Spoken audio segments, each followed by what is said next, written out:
砸烂旧西藏，文化大革命狂暴，斗牛鬼蛇神。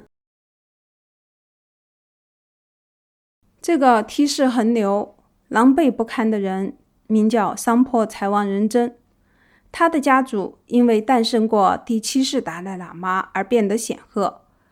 被归入西藏贵族等级中最为尊贵的瑶西家族。按照西藏的传统，这个15岁就步入仕途的贵族男子，担任过西藏政府的一系列官职。1950年代，他是藏军总司令，因与中共合作而获得西藏军区副司令员的虚职和中国人民解放军少将军衔，如同垂挂在他身上的空枪套和长脖缨，乃无用的名头。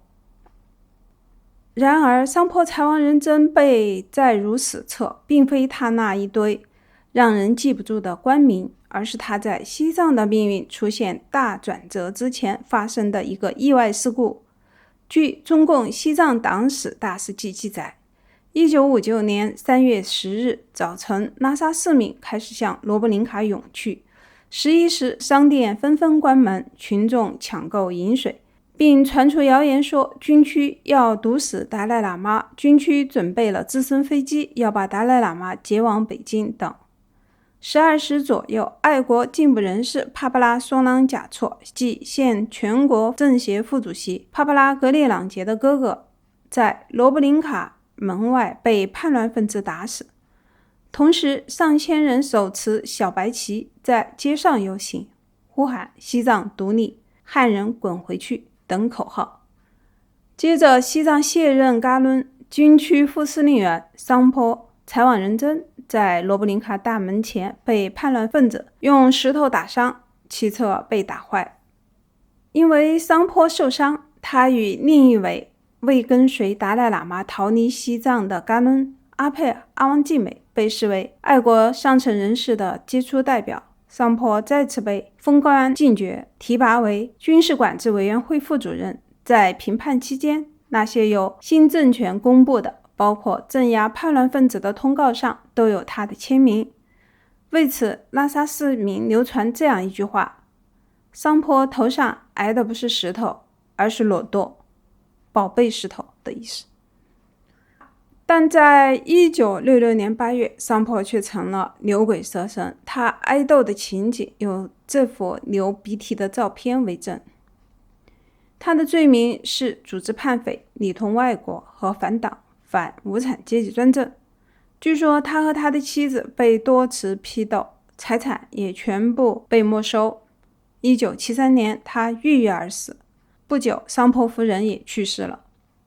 照片上，桑坡穿着华丽的喀卡属蒙语，据说这是4品以上属官的服饰，但他的帽子却不与这服饰配套。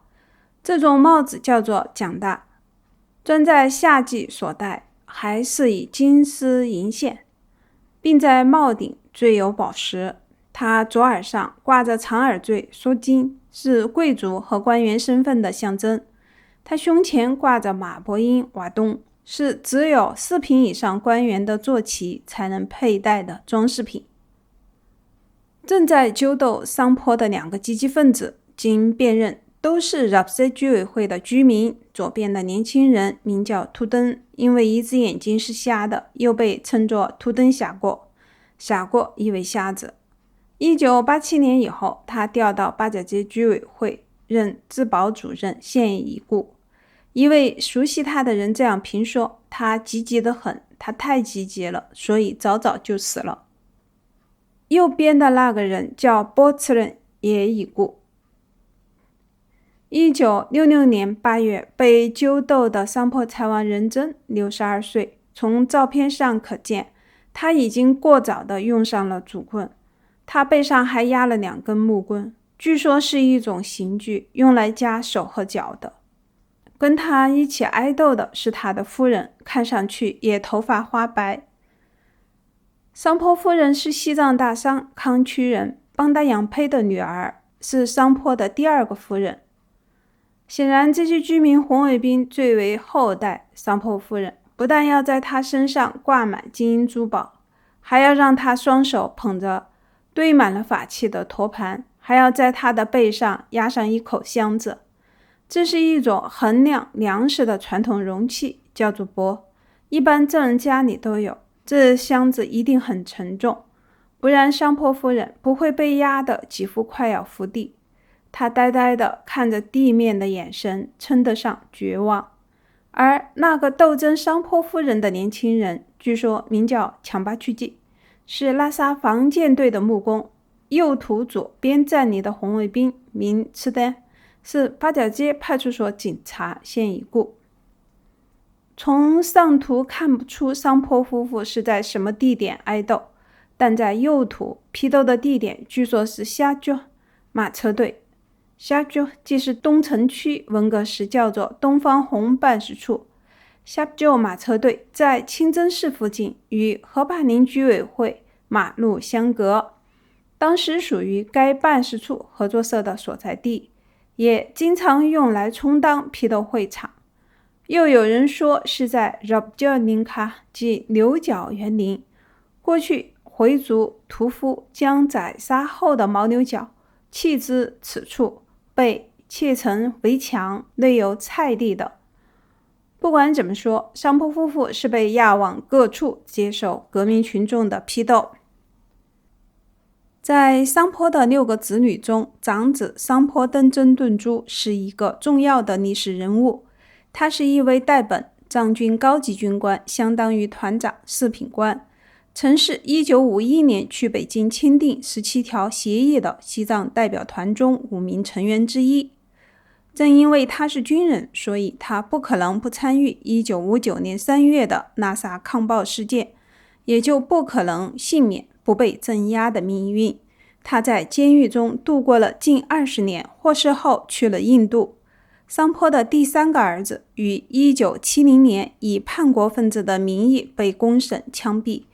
原因是与几个年轻人准备逃亡印度，结果在路上被抓获，当时他不足20岁。也有说法称，这几个年轻人成立了一个反共的反抗组织，被发现了。商坡其余子女至今仍在拉萨，有的是政协高官，也有因吸毒成瘾败了家的。商坡才王仁真这位合作者可谓家破人亡，他还是贵族霍康索朗边巴的表哥崔阔等族次任的叔叔。据说当时批斗商坡才王仁真，要求范生农奴上台揭发批判，有一个他过去的仆人很有意思，跳上台后不知该揭发什么，想来想去就说了这样一段话：有一次我从你的窗子下经过，听见你说你晚上做了一个梦，你要交代你做的是什么梦，反正你做了一个梦是吧？你得说说你做的是什么梦。这番关于梦的揭发使全场哗然。从批斗现场来看，4个在当时颇为高级的话筒十分醒目，显然这是一次重要的批斗大会，所以在大昭寺的讲经场松丘热瓦举行。那个被斗的人虽然弯着腰低着头看不见面目，但从其服饰上可以看出是商坡才王仁真。而揪斗商坡的2个蓝红卫兵，右边那个挽着袖子的人是有名的积极分子冲塞康居委会的红卫兵庚柱，左边那人有人说叫班鸠给乌，是八角街居委会的红卫兵，以后是居委会的头头，为人很坏，现已死。又有人说叫汪堆朵吉，是八角街居委会的干部，专门负责管理治安。前几年冲拉雅岁西藏传统上纪念达赖喇嘛诞辰的日子时，去砸位于拉萨东郊冲拉村供奉尊者出生之神的小寺庙，结果没几天就暴亡，被认为是报应。但又有人说这人还活着，过去是八角街居委会的干部，相当积极，现在却天天转经。八角街居委会和冲塞康居委会都是胜利办事处下属的居委会，所以开大会学习时，办事处的4个居委会都得聚在一起，尤其是斗牛鬼蛇神。用八角街居委会原主任的话来说，这里揪出一个，那里揪出一个，然后把他们弄在一块儿斗。从后面匆匆经过的人是 Rapsay 居委会的主任扎西次任，这是一个又红又左的人，在泼施救和斗牛鬼蛇神中相当积极。他是手艺人出身，过去专门给大喇嘛做鞋子，当了主任以后还经常干些给鞋店子里装草的活。1982年，西藏自治区组织少数民族国庆参观团赴内地，其中有各居委会的主任、寺院司管会的主任等，扎西次仁也是成员之一。能够享有这份荣誉的人，显然都是党信人的积极分子。然而有意思的是，这个扎西次仁后来却变成了一个十分虔诚的佛教徒，但有一次他在转经的时候被车撞死了。正在发言的老妇是 Rapsay 居委会的居民。这个深深弯腰接受批判的人是崔阔等族次仁，他的高帽上写着彻底打倒牛鬼蛇神米埃崔阔等族次仁。米埃是坏人的意思，批斗地点是在14世达赖喇嘛家族的府邸姚西大支，即尖丝峡前面，经北京东路。崔阔家族是日喀则地区的贵族世家，但照片上的这位崔阔并不是崔阔家族的人，而是贵族桑破财王仁真弟弟的儿子，因娶了崔阔家的女儿为妻并且入赘而继承了崔阔之名。用一位贵族后代的话来说，这个崔阔啊，他可是对共产党大有功劳的一个人。早在1950年解放军发起的昌都战役中，崔阔作为噶夏政府驻昌都的秘书，与昌都总管阿佩阿旺季美及40多名申诉官员被俘。不久接受中共的统战，积极与中共合作，成为噶夏政府里主张和谈的官员，也曾被西藏军区授予大小军衔。在1959年平叛时，崔阔因不参叛被视为爱国上层人士，并被授予拉萨市市长、自治区人民委员会的副主席等官职。但文革时他被斗得很惨，他和桑坡财王仁真、邦达多吉、蒋错林4人被认为成立了一个小集团之类的反动组织。张国华还专门写了一份报告，要求把他们交给人民群众。从此对他们的批斗升级。1978年崔阔等族次仁病故，1979年获得平反，中共表态认为他是西藏著名爱国进步人士，为和平解放西藏做出重要贡献。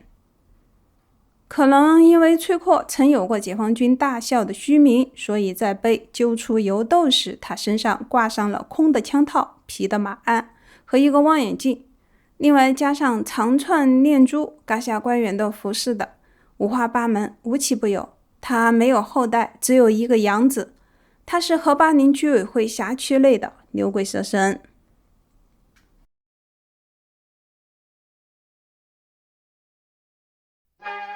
本节目由绝地金书工作室制作发布，